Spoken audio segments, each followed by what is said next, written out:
Hello guys, আসসালামু আলাইকুম। This is Tanvir and welcome to my another blog. প্রিয় viewers, দীর্ঘ 4 মাসের পর আবারও আসলাম কিরগিজস্তানে এবং এই যে চলে আসছি আমার ভার্সিটিতে। আমার সাথে আমি এবং সুফিয়ান, এই যে আগের মতনই আছি, সুফিয়ান আর আমি আসলাম। সকালবেলা এসে সকল স্যার ম্যাডামদের সাথে মোলাকাত করে, মানে কুশল বিনিময় করে এখন আবার চলে যাচ্ছি। সোমবার থেকে ইনশাল্লাহ ক্লাস করব। তো সুফিয়ান, অনেকদিন পর তো আসলা। হ্যাঁ, অনেকদিন পর আসলে এখন ভালো লাগতেছে। সোমবার যেদিন সবাই দেখবো, ক্লাস করবো, তখন আর একটু ভালো লাগবে আমি মনে করি। আর ঠান্ডা অনেক, বাংলাদেশে চাইতে এখানে অনেক ঠান্ডা। তো যে পরিমাণ গরমে ছিলাম, এখন ঠান্ডার মধ্যে এসে ভালো লাগতেছে আগে থেকে। প্রচুর ঠান্ডা এখানে আইসা দেশে।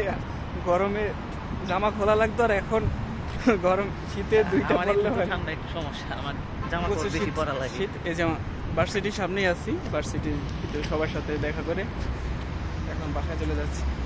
তো আবারও ভিডিও দেবো ইনশাল্লাহ।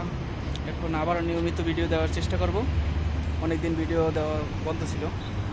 ইনশাল্লাহ দেখা হচ্ছে পরবর্তী ভিডিওতে। আসসালামু আলাইকুম।